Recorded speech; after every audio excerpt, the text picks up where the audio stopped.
మాయాదర్పణం 5వ భాగం. గురుదేవుడిని అలా ధ్యానిస్తూ ఉండేసరికి మనోనేత్రం ముందు సంగీత వృక్ష రూపంలో నడిచిన గంధర్వుడు కనిపించి ఆశీర్వదించాడు. గురువుని స్మరిస్తే గంధర్వుడు కనిపించాడు. ఎందుకని? తన ఊహకు ఈ గంధర్వ దర్శనానికి దగ్గర సంబంధం ఉందా? మొత్తం మీద ఈ కోతి రూపులను సామోపాయం చేతనే జయించాలని నిశ్చయించుకున్నాడు జయసింహుడు. తెల్లవారుజాము వేళకు చెట్టు వద్దకు చేరి తాళ్లను తన చుట్టూ చుట్టుకొని ఏమీ తెలియనట్లు నిద్రమత్తు నటించసాగాడు. తెల్లవారింది. దూరంగా ఏవో చప్పుళ్ళు వినబడ్డాయి. కొండలపైనుండి రాళ్లు దొర్లుతున్న శబ్దము, నారికేళ్ల వృక్షాల నుండి కొబ్బరికాయలు రాలిపడుతున్న శబ్దాలు వినవచ్చాయి.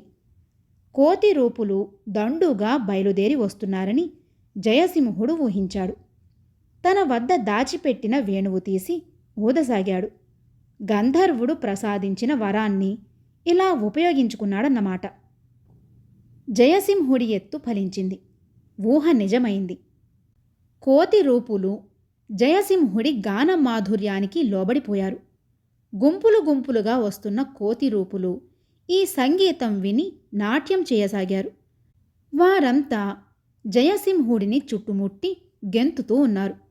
జయసింహుడు వేణువును కొంచెంసేపు ఆపేసరికి వాళ్ళు మళ్లీ వాయించవలసినదిగా అతడిని ఒత్తిడి పెట్టసాగారు. వీరికి సంగీతమంటే ఇష్టమనే సంగతి తెలుసుకుని అతడు ఆశ్చర్యపోయాడు. అందుకే కాబోలు నా కళ్ల ముందు వేణువు కనిపించింది అనుకుంటూ జయసింహుడు మనస్సులోనే తన గురుదేవుడికి కృతజ్ఞతలు చెప్పుకుని మధురంగా మళ్లీ వేణువును ఊదసాగాడు. కోతి రూపులు పరవశంతో సామూహిక నృత్యం చేయసాగారు. అలా వారు చాలాసేపు ఆనందించాక వారంతా గుంపుగా జయసింహుడి వద్దకు వచ్చారు. అతడికి మళ్ళీ కొన్ని పళ్ళు, కొబ్బరి చిప్పలు ఆహారంగా పెట్టబోయారు. అయితే ఈసారి జయసింహుడు వారు చూస్తూ ఉండగానే వాటిని తిరస్కరించాడు. అది చూసి కోతి రూపులు తమలో తాము ఏదో మాట్లాడుకున్నట్లు వినబడింది. ఈ లోపల మరికొంతమంది కోతి రూపులు వెళ్ళి కరటక శర్మకు, గదాధరుడికి పనస తొనలు, అరటి గెలలు, కొబ్బరి చిప్పలు తినిపించబోయారు. అప్పుడే తెలివిలోకి వచ్చిన గదాధరుడు, కరటక శర్మ అదేం ఇదేమని ఆలోచించకుండా కోతి రూపులు పళ్లను నోటికి అందించడమేమిటి, వారు గబగబా నమిలి మృంగడం ఏమిటి ఒకేసారి జరిగాయి. జయసింహుడు వారిని ఆ పళ్ళు తినవద్దని వారిద్దామని అనుకున్నాడు. కానీ అవి ప్రాణాన్ని తీసేవి కావని, కేవలం మత్తును మాత్రమే కలిగిస్తాయని తెలుసుకున్నాక సరేలెమ్మని ఊరుకున్నాడు. కోతి రూపులు జయసింహుడికి కట్టిన తాళ్లను విప్పి చెట్టు నుండి ఇవతలికి తీసుకుని వచ్చారు. కొందరి కోతి రూపులు జయసింహుడు ఎటూ పారిపోకుండా అతడి 2 కాళ్లను కలిపి కట్టారు. ఆ తరువాత అతన్ని గుంపుగా వారు తమ భుజాల మీదకి ఎక్కించుకున్నారు. జయసింహుడు ఏమీ మాట్లాడకుండా ఈ విచిత్రం చూస్తున్నాడు. వీరు తనని ఎక్కడికి తీసుకుని వెడుతున్నారు? తనకేమైనా ప్రాణాపాయం తలపెట్టాలని ప్రయత్నిస్తున్నారా? అయినా ఏం జరుగుతుందో చూద్దాంలెమ్మని జయసింహుడు వారి భుజాల మీద పడుకుని ఉన్నాడు. కోతి రూపులు అలా జయసింహుణ్ణి భుజాల మీదకి ఎక్కించుకుని ఊరేగుతూ ఎక్కడికో పోసాగారు. జయసింహుడు పుచ్చపువ్వులాగా కన్నులు విప్పుకొని తనను తీసుకుని పోతున్న మార్గాన్ని శ్రద్ధగా పరిశీలించసాగాడు. వారు వెళుతున్న త్రోవ అంతా సుగమంగా లేదు. ఎగుడు దిగుడుగా, ఎత్తు పల్లాలతో, రాళ్ళు రప్పలతో చాలా కఠినంగా ఉంది. అయినా కోతి రూపులు చంగు చంగున గెంతుకుంటూ ముందుకు సాగిపోతున్నారు. దారిలో ముళ్ల పొదలు, జారుబండలు కూడా వచ్చాయి. బుసలు కొడుతున్న సర్పాలు కోతి రూపుల హడావిడి చూసి బండల చాటుకు పారిపోయాయి. కోతి రూపులు గెంతుతూ కేరింతలు పెడుతూ జయసింహుడితో అలా కొండపైకి ఎక్కసాగారు. వారి పట్టుదల చూసి అతడికి ఆశ్చర్యం కలిగింది. ఈ కొండ చివరకు తీసుకునిపోయి వారు తనను ఏమి చేయబోతున్నారు? వీళ్ళు నరమాంస భక్షకులా? లేక కొండ చివరి దాకా తీసుకునిపోయి అక్కడి నుంచి దొర్లిస్తారా? కొన్ని అడవి జాతులలో ఇలాంటి నరబలి సహజమే. వీరు అలాంటివారా?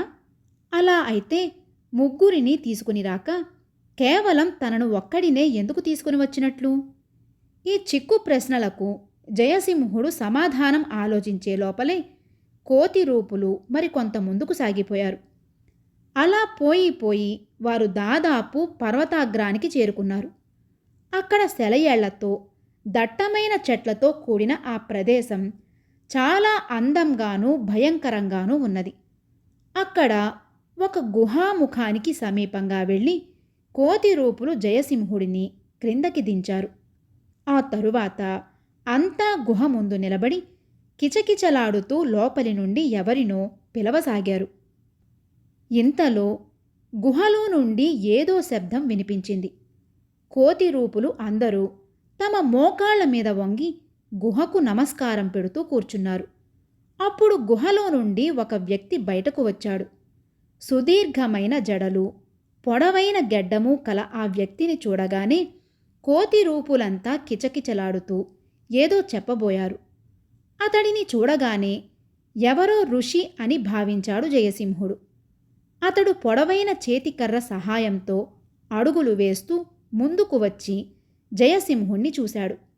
ఆ తరువాత చేతికర్ర పైకెత్తి కోతి రూపులందరినీ అక్కడి నుండి వెళ్ళిపోవలసిందిగా ఋషి సైగ చేశాడు. కోతి రూపులంతా పోయిన తరువాత గుహలో నుండి వచ్చిన ఋషి జయసింహుడి వద్దకు వచ్చి ఏదో భాషలో ప్రశ్నించాడు. జయసింహుడికి ఆ భాష అర్థం కాలేదు. అప్పుడు ఋషి జయసింహుణ్ణి మరేదో భాషలో ప్రశ్నించాడు. ఆ భాష కూడా అర్థం కాలేదు. అప్పుడు జయసింహుడే చొరవ చేసుకుని సంస్కృత భాషలో ఇలా అన్నాడు. అయ్యా, మాది భరతఖండం. మేరువునకు దక్షిణంగా ఉన్న శ్రీశైలానికి ఈశాన్య ప్రదేశంలోని కృష్ణానదీ తీరం. నా పేరు జయసింహుడు. నేను ఒక రాజకుమారుణ్ణి. సముద్రయానం చేస్తూ పడవ ప్రమాదంలో ఈ ద్వీపంలోకి చేరాను. నాకు సంస్కృతము, దేశ భాషలు వచ్చు. మీరు మాట్లాడిన భాషలు నాకు అర్థం కాలేదు. తమరెవరు? మానవులా, దేవతలా, మహర్షులా? సెలవీయండి. నన్ను ఈ కోతి రూపుల బారి నుండి విముక్తుణ్ణి చేయండి. ఋషి కొన్ని క్షణాలు నిశ్శబ్దంగా ఊరుకొని ఆ తరువాత మెల్లగా పెదవులు విప్పి, నాయనా జయసింహ, నీ మాటలు నేను నిజమనే నమ్ముతున్నాను. నీ చంకన ఉన్న జోలెలో ఏమైనా మారణాయుధాలు ఉన్నాయా అని సంస్కృత భాషలోనే అడిగాడు. స్వామి, మీకు సంస్కృతం రావడం నా అదృష్టం. ఈ సంచిలో ఎలాంటి మారణాయుధాలు లేవు. సముద్ర జలాలకు తడిసిపోయిన వస్తువులు, ఒక చిత్రపటం మాత్రమే ఉన్నాయి. కావాలంటే పరీక్షించి చూసుకొనవచ్చు అన్నాడు జయసింహుడు. పర్వాలేదులే నాయనా, నీ మాటలు నమ్ముతాను. ముఖాన్ని చూచే ఎవరెవరు ఎలాంటివారో తెలుసుకోగలను. నీ ముఖాన్ని బట్టి చూస్తే నువ్వు మంచివాడిలాగానే కనబడుతున్నావు. అంతేకాదు, సామాన్య మానవులకు లేని సిద్ధులేవో నీకు ప్రాప్తించినట్లు కూడా నేను ఊహిస్తున్నాను. నీ గురువెవరో మహా తేజస్వి అయి ఉండాలి. అంతేకాదు, నీవు వ్యాపారార్థం కాక ఏదో గురు కార్యంపై ప్రయాణం కట్టినట్లు అనిపిస్తున్నది అంటూ ఉన్న ఋషి మాటలు విని జయసింహుడు ఎంతో ఆశ్చర్యపడిపోయాడు. గురుకార్యం అంటే సంస్కృత భాషలో 2 అర్థాలు ఉన్నాయి. గురువు చెప్పి పంపిన పని అని ఒక అర్థం, చాలా భారమైన పని అని 2వ అర్థం. మహర్షి, మీరు చెప్పింది అక్షరాలా నిజమే. నేను గురుకార్యం మీదనే బయలుదేరాను. ఇంతకూ తమరెవరు? ఈ ద్వీపం పేరేమిటి అని అడిగాడు జయసింహుడు. ఋషి దగ్గరగా వచ్చి ముందుగా జయసింహుడి కట్లు విప్పాడు. ఆ తరువాత అతడికి మధురమైన కొన్ని పండ్లు పెట్టబోయాడు. వద్దు స్వామి, మీ ద్వీపంలోని పళ్ళు తింటే మనుష్యులు స్పృహ తప్పిపోతున్నారు అన్నాడు జయసింహుడు. పిచ్చివాడా, నేను నీకు అలాంటి పండ్లు పెడతానా? ఏమీ భయం లేదు, తిను అన్నాడు ఋషి. జయసింహుడు తిందామా వద్దా అని సంకోచిస్తున్నాడు. ఈ ఋషి ఎవరో తెలియదు. ఇతడు మనుష్యుడో రాక్షసుడో కూడా తెలియదు. అలాంటప్పుడు తొందరపడి తినడం చాపల్యం అనిపించుకుంటుంది కదా. జయసింహుడు ఇలా ఆలోచిస్తూ ఉండగానే ఋషి నవ్వి, పోనీ అలాగే, తినవద్దులే. నా మీద పూర్తి నమ్మకం కలిగిన తరువాతనే తిను. అయినా పెట్టిన వెంటనే వెనుక ముందు ఆలోచించకుండా తినడానికి నీవు నీ స్నేహితుల వంటి వాడవు కావు కదా అన్నాడు. కరటక శర్మ గదాధరుల గురించి కూడా ఈయనకు తెలిసిందన్నమాట అని అనుకుని జయసింహుడు ఏమీ మాట్లాడలేదు. అప్పుడు ఆ ఋషి ఇలా చెప్పాడు. నా పేరు పర్వతకుడు. నేను చాలా సంవత్సరాల నుంచి ఈ ద్వీపంలో ఉంటున్నాను. పెద్దవాడిని కావటంతో ఎన్ని వందల ఏళ్ల నుంచి ఉంటున్నానో నాకే గుర్తులేదు. ఇక్కడ ఉన్న కోతి రూపులు అంతా ఒకప్పుడు మనుష్యులే. కాలక్రమేణా వీరికి జంతు లక్షణాలు వచ్చాయి. అలా రావడానికి ఒక కథ ఉంది. నీకు ఆ కథను చెబుతాను, వింటావా అన్నాడు. అలాగే స్వామి. ఈ ద్వీపం పేరేమిటి అని అడిగాడు జయసింహుడు. దీనిని నారికేళ ద్వీపమంటారు బాబు అన్నాడు ఋషి. జయసింహుడికి కలిగిన ఆశ్చర్యానికి అంతులేదు. శుక్లద్వీపం, అరుణద్వీపం మొదలైనవి దాటిన తరువాత కానీ ఈ ద్వీపం రాదని విని ఉన్నాడు. అంటే ఈ పడవ ప్రయాణంలో తాను ఈ ద్వీపాలన్నీ దాటి వచ్చాడా? నిజానికి తాను అన్వేషిస్తూ వచ్చినది ఈ నారికేళ ద్వీపాన్నే. సృష్టి లీలలు ఎంత విచిత్రంగా ఉంటాయి అని అనుకున్నాడు జయసింహుడు. అంతలో ఋషి, నాయనా జయసింహ, నీవు ఎప్పుడైనా మయూరాక్షి అనే పేరు విన్నావా అని అడిగాడు. జయసింహుడు దిగ్భ్రాంతుడు అయ్యాడు. వెతకపోయిన తీగ కాలికి తగిలినట్లు అయ్యింది. ఈ పర్వతకుడు మయూరాక్షిని గురించి తనను అడుగుతున్నాడంటే బహుశా ఇతడికి దానిని గూర్చి పరిపూర్ణంగా తెలిసి ఉండాలన్నమాట. మహర్షి, నేను మయూరాక్షి పేరును మా గురువుల వారి ద్వారా లోగడ విని ఉన్నాను. అయితే అదేమిటో ఎక్కడ ఉందో మాత్రం కనీ విని ఎరుగను. తమరు దయతో చెప్తే సంతోషిస్తాను అన్నాడు జయసింహుడు. పర్వతకుడు ఒకసారి పెద్దగా నిట్టూర్చి ఇలా అన్నాడు. ఓయి జయసింహ, సముద్రం మీద గంధర్వులు, విద్యాధరులు మయూరాక్షి అన్వేషణలో రావడం నేను ఎరుగుదును. వచ్చిన వాడెవడూ సజీవుడై వెనకకు తిరిగిపోవటం ఇంతవరకు చరిత్రలో జరగలేదు. నీవు పడవ ప్రమాదంలో ఈ ద్వీపానికి చేరినట్లు చెప్పినప్పటికీ మయూరాక్షి అన్వేషణలోనే వచ్చేవేమోనని అనుమానం నాకు లేకపోలేదు. సరే, అదలా ఉంచు. ఈ ద్వీపంలో పూర్వం కొంతమంది సిద్ధులు ఉండేవాళ్ళు. వారు కఠోరమైన తపస్సు చేస్తూ ఉండేవారు. ఒకనాడు ఇప్పుడు మనం కూర్చున్న ఈ గట్టు మీదకి ఒక విద్యాధరుడు వచ్చి వాలాడు. అతడి ద్వారా సిద్ధులు మయూరాక్షి గురించి చాలా విన్నారు.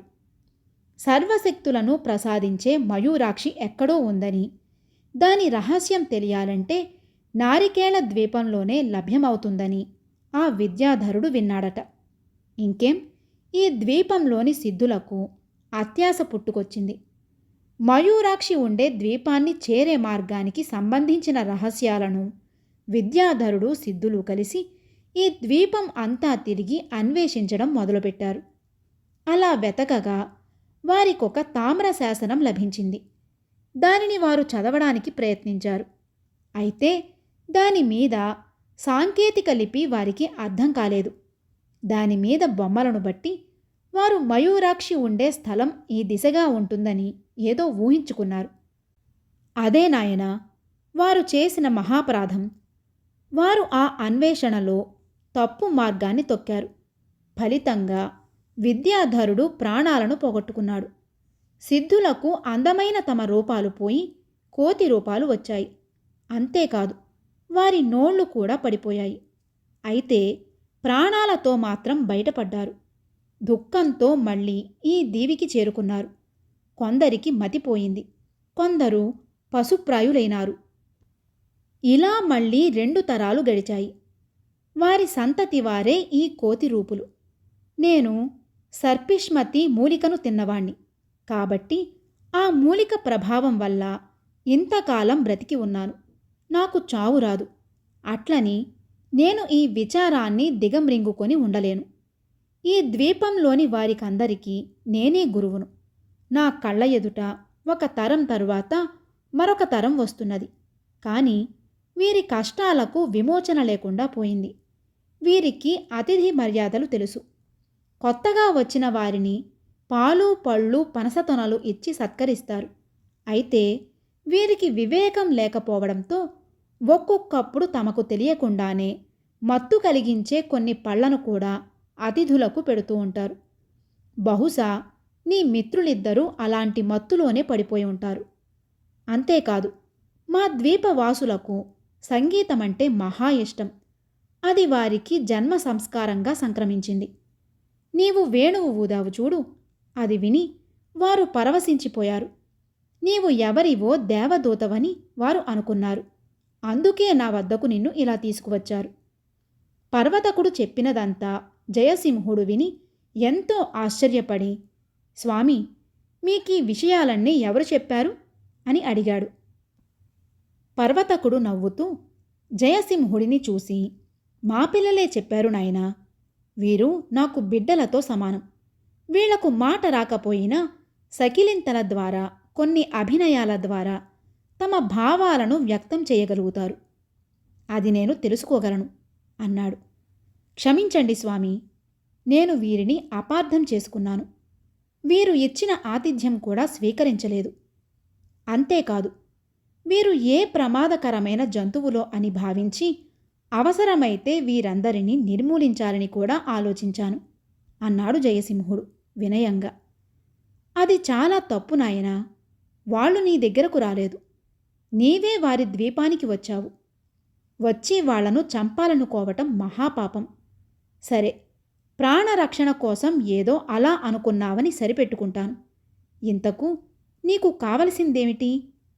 భారతదేశంలో శ్రీశైలానికి ఈశాన్య ప్రాంతంలో ఉన్న కృష్ణానదీ తీరానికి చేర్చమంటావా అన్నాడు పర్వతకుడు. స్వామి, చల్లకు వచ్చి ముంత దాచడం ఎందుకు? ఇక అసలు విషయం చెప్పేస్తాను. నేను నా ఇద్దరు మిత్రులు బయలుదేరింది మయూరాక్షి అన్వేషణ కోసమే. దయచేసి నాకు ఆ దేవిని అన్వేషించే మార్గం చెప్పి పుణ్యం కట్టుకోండి. మీ మేలును ఈ జన్మలో మరిచిపోలేను అంటూ అతడికి నమస్కరించాడు జయసింహుడు. ఈ మాటలు వినగానే పర్వతక ఋషి నిశ్చేష్టుడైనాడు. అతడి ముఖంలో కోపరేఖలు కనిపించాయి. స్వామి, నేనేమైనా పొరపాటు మాట అన్నానా అన్నాడు జయసింహుడు. లేదు నాయనా, ఈ మానవాళి యొక్క బుద్ధిహీనతకు బాధపడుతున్నాను. అందని మ్రాని పళ్ల కోసం అర్రులు చాచడం మానవులకు సహజ లక్షణం. నీవు కూడా అందుకు భిన్నంగా ప్రవర్తిస్తావని ఎలా అనుకోగలను అన్నాడు పర్వతకుడు. క్షమించండి స్వామి, మీ పాదాల సాక్షిగా చెబుతున్నాను. నాకు అణిమాది అష్టసిద్ధుల మీద కానీ అమరత్వం మీద కానీ ఎలాంటి కోరిక లేదు. మా అమరావతి రాజకుమారి అవంతి సుందరిని నెమలి రూపంలోని రాక్షసులు ఎత్తుకునిపోయారు. ఈ అపహరణకు మయూరాక్షికి సన్నిహిత సంబంధం ఉన్నట్లు అంజనంలో తేలింది. అందుకని ఈ మయూరాక్షి సంగతి ఏమిటో తెలుసుకుని మా రాజకుమారిని తీసుకుని రావలసిందిగా మా గురుదేవులు నన్ను ఆజ్ఞాపించారు. అందుకని నేను ఇలా వచ్చాను. మీరు చెబితే సంతోషం, చెప్పకపోతే నా దారిన నేను మయూరాక్షిని వెతుక్కుంటూ వెళ్ళిపోతాను. అంతేకాని గురుకార్యాన్ని వదిలిపెట్టడం మాత్రం చేయలేను అన్నాడు జయసింహుడు దృఢంగా. నీ కర్తవ్య నిష్టకు సంతోషించాను. కానీ సిద్ధులు, విద్యాధరులు, దివ్యపురుషులు కూడా సాధించలేని మయూరాక్షి రహస్యాన్ని నీవు సామాన్య మానవుడివి ఎలా సాధించగలవు బాబు అని అడిగాడు పర్వతకుడు. మీ వంటి మహాత్ముల ఆశీర్వాదం ఉంటే నాకు ఈ మయూరాక్షి అన్వేషణ ఓ లెక్కలోనిది కాదు. నన్ను మరీ అంత సామాన్య మానవుడిగా తీసివేయకండి. నాకు గురుదేవుల ఆశీర్వాదమే కాదు, వారి మంత్రరక్షణ కూడా ఉంది. వారు అంజనం వేసి ఎప్పటికప్పుడు నా యోగక్షేమాలను విచారిస్తూ ఉంటారు.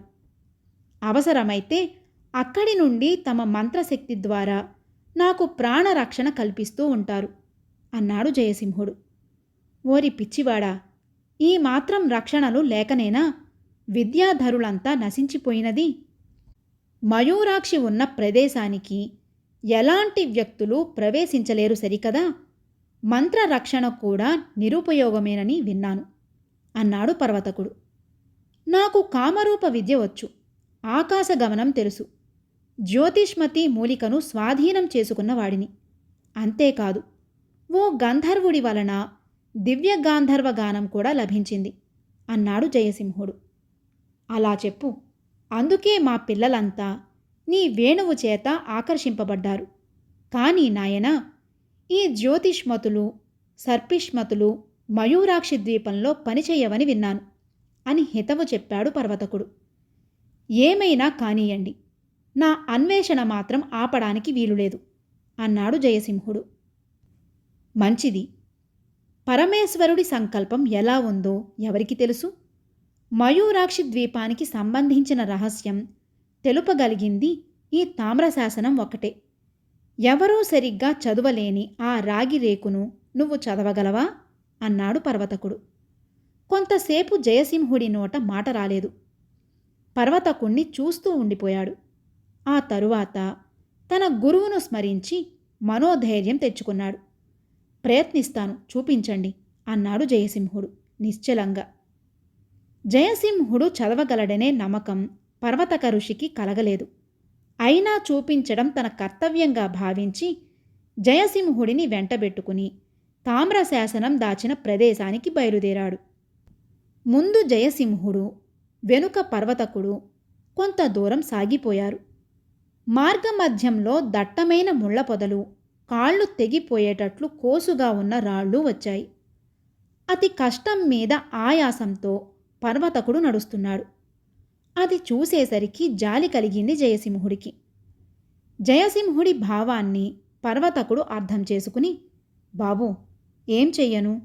సర్పిష్మతి మూలిక ప్రభావంతో ఆయుర్దాయమైతే పెరిగింది, కానీ ఓపిక ఎక్కడి నుండి వస్తుంది? నాకు ఎన్ని వందల సంవత్సరాలో నాకే తెలియదు అన్నాడు. జయసింహుడు వెంటనే తన గురుదేవుణ్ణి స్మరించుకుని కామరూప విద్యామంత్రాన్ని చదివాడు. మరుక్షణమే జయసింహుడు హయగ్రీవుడి వలె మారిపోయాడు.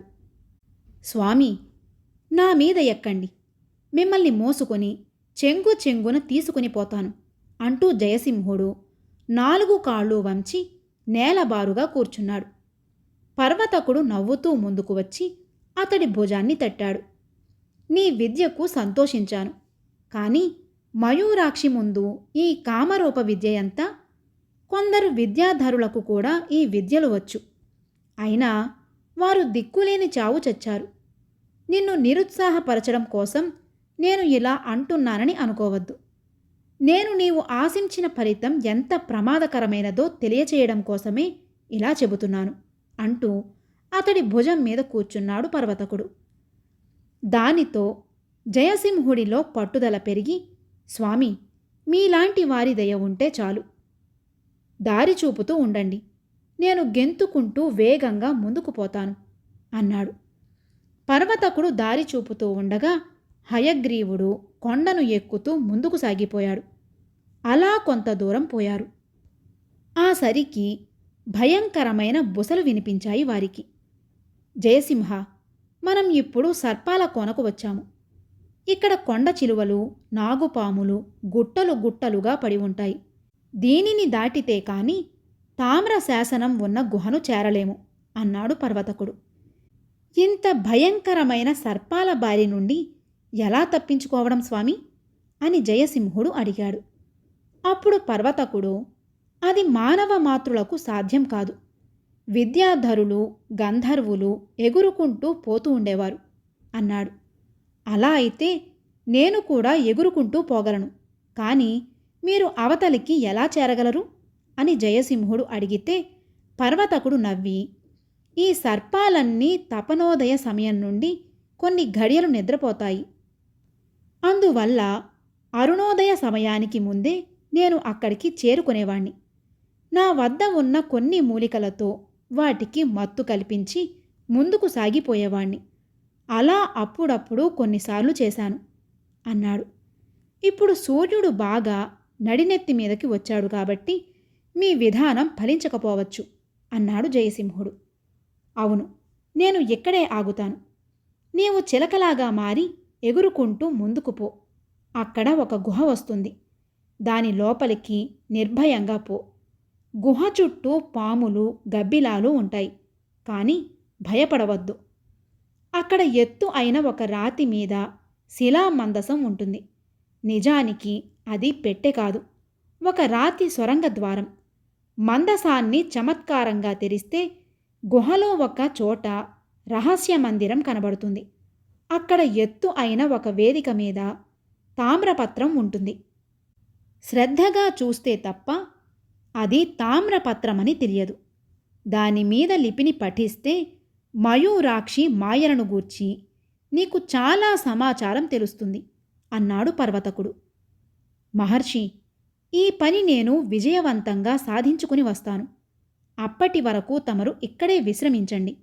సూర్యాస్తమయంలోగా వచ్చేస్తాను అన్నాడు జయసింహుడు. మరో ముఖ్య విషయం, చదవటం చేత కాలేదు కదా అని తామ్రపత్రాన్ని ముక్కున కరుచుకుని ఎగురుకుంటూ రావద్దు. మందిరములో నుండి దానిని ఇవతలకు తెచ్చినవాడు ఎవ్వడూ సజీవుడై రాలేదు, గుర్తు ఉంచుకో అని హెచ్చరించాడు పర్వతకుడు. పర్వతకుడు సమీపంలోని దట్టమైన ఒక పొద కింద కూర్చున్నాడు. జయసింహుడు హయగ్రీవ రూపాన్ని వదిలి కామరూప మంత్రాన్ని పఠించాడు. మరుక్షణమే అతడు చిలుకగా మారిపోయాడు. వస్తాను గురుదేవా, వస్తాను. మహర్షి, చీకటి పడే లోపలే మీ పాదాల దగ్గరకు వచ్చి వాలుతాను. కీ కీ కీ అని గట్టిగా అరుస్తూ చిలుక రూపంలో సర్పాల కోనపై ఎగురుకుంటూ వెళ్ళిపోయాడు జయసింహుడు. పైన ఎగురుతున్న రామచిలుకను చూసి ఒక కొండ చిలువ తలపైకెత్తింది. కొన్ని పాములు బుసలు కొడుతూ పడగ విప్పి పైకి లేచాయి. గురుదేవా గురుదేవా అని తన గురువును తలుచుకుంటూ ముందుకు సాగిపోయాడు జయసింహుడు. పర్వతకుడు చెప్పిన గుర్తులను బట్టి చిలుకగా ఉన్న జయసింహుడు తామ్రపత్రం ఉన్న గుహను తేలికగా పోల్చుకోగలిగాడు. గుహ చుట్టూ పాములు తిరుగుతున్నాయి. గబ్బిలాలు గుహలో నుండి ధారాళంగా బయటకు ఎగురుతూ ఉన్నాయి. చిలుకగా ఎగురుతూ గుహలోకి చేరాడు జయసింహుడు. లోపల కన్ను పొడుచుకున్న కానరాని భయంకరమైన చీకటి, భరించలేని వాసన. చుట్టూ మానవుల అస్థిపంజరాలు కూడా చెల్లా చెదురుగా పడి ఉన్నాయి. వీరంతా మయూరాక్షి కోసం వచ్చిన సాధకులు కావచ్చు. సాధనలో ఏదో పొరపాటు జరిగి శవాలుగా మారిపోయి ఉండవచ్చు అని ఊహించాడు జయసింహుడు. గురుచరణ మహర్షిని స్మరిస్తూ గాలిలోనే గిరికీలు తిరుగుతూ చీకట్లో దోవను అన్వేషింపసాగాడు జయసింహుడు. ఏదో ఉపాయం తట్టింది. చిలుక రూపాన్ని వదిలివేశాడు. ఒక అస్థిపంజరంలో నుండి 2 ఎముకలను గుంజి ఒకదానిమీద ఒకటి పెట్టి గట్టిగా రుద్దాడు జయసింహుడు. ఆ రాపిడికి ఎముకల మధ్య నుండి నిప్పు పుట్టింది. ఎముకలు నూనె కాగడాల వలె భగభగ మండసాగాయి. జయసింహుడు ఆ వెలుగులో గుహను పరిశీలించాడు. అక్కడి దృశ్యాలు చూసి దిగ్భ్రాంతుడైనాడు. కొన్ని అస్థిపంజరాలు గుహలో తల్లక్రిందులుగా వ్రేలాడుతున్నాయి. వాటి మెడలలో స్ఫటిక తావళాలు, రుద్రాక్షమాలలు ఉన్నాయి. బహుశా మయూరాక్షి సాధన కోసం వచ్చిన సిద్ధులు అలా అయి ఉండవచ్చునని ఊహించాడు జయసింహుడు. ఇంతలో జయసింహుడి వెనక ఎవరో నవ్వినట్లు శబ్దం వినిపించింది. అతడు భయంతో ఒక్క క్షణం స్తంభించిపోయాడు. ఎవరో అతడి వీపు మీద పెళ్ళుమని కొట్టారు. జయసింహుడు రక్షోహరణ మంత్రాలు పఠిస్తూ ఎముక కాగడాను చేతితో పట్టుకుని గభాలున వెనుకకు తిరిగి చూశాడు.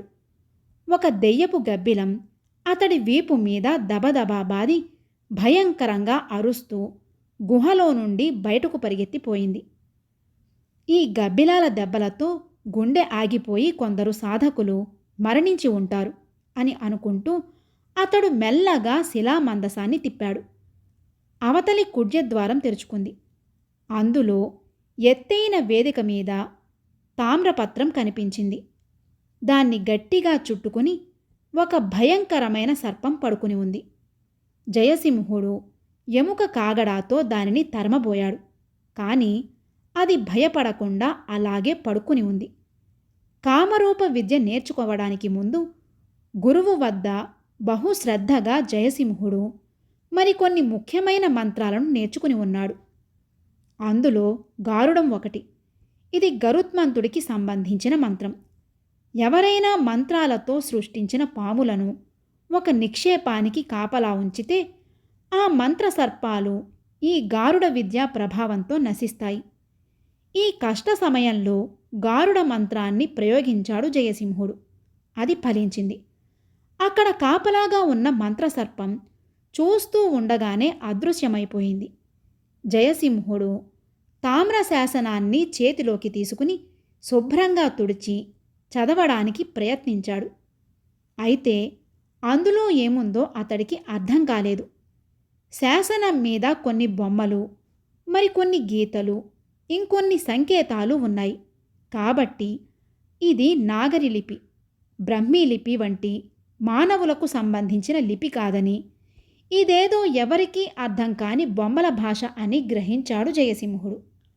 అయితే దీనిని ఎలా చదవటం, ఈ సంకేతాలకు అర్థం ఎలా చెప్పుకోవడమో జయసింహుడికి వెంటనే తెలిసింది కాదు. జయసింహుడు తన గురుదేవుణ్ణి స్మరించి, గురుదేవా, నేను నిస్సహాయ స్థితిలో ఉన్నాను. నాకు ఏదైనా ఉపాయం స్ఫురించేటట్లు చేయటం మీ బాధ్యత అని మనవి చేసుకున్నాడు.